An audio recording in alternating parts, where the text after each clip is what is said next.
Questo progetto è nato circa 3 anni fa, quando girando un po' per lavoro in vari paesi vedevo che aumentava sempre di più l'attenzione per l'aspetto ecosostenibile, l'aspetto ambientale, c'era sempre più persone, anche consumatori finali, che erano molto interessati a questa notizia, a questa cosa, a questo rispetto dell'ambiente. Per cui da lì abbiamo cercato di lavorare un'idea che potesse tradursi anche in un prodotto e abbiamo iniziato a elaborare questo concetto di comunicare l'attenzione per l'ambiente e l'ecosostenibilità in pochi centimetri quadrati come un'etichetta. Perché siamo entrati nell'ottica di un progetto ecosostenibile? Perché già di fatto alcune cose le facevamo, mi spiego, usavamo prodotti ecocompatibili in campagna,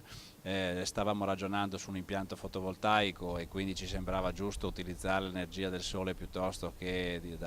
quindi non da fonti rinnovabili. Avevamo iniziato anche già a recuperare le acque piovane, per esempio, per fare trattamenti. Erano tutta una serie di iniziative che piano piano stavamo realizzando e che ci sembrava utile comunicare. Da lì è nato appunto questo progetto di rappresentare in un'etichetta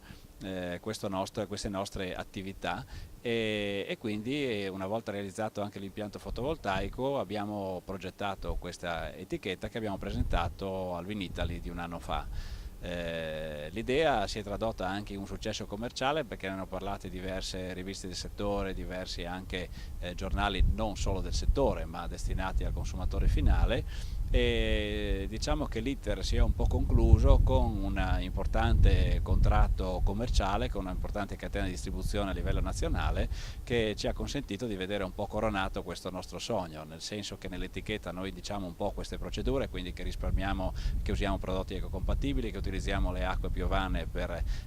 gli interventi in campagna, che usiamo i pannelli fotovoltaici. L'ultimo progetto in corso di realizzazione sarà il bruciare i tralci che noi potiamo regolarmente ogni anno al posto del petrolio e del gasolio, quindi utilizzando anche per il riscaldamento anche della nostra cantina e degli appartamenti agrituristici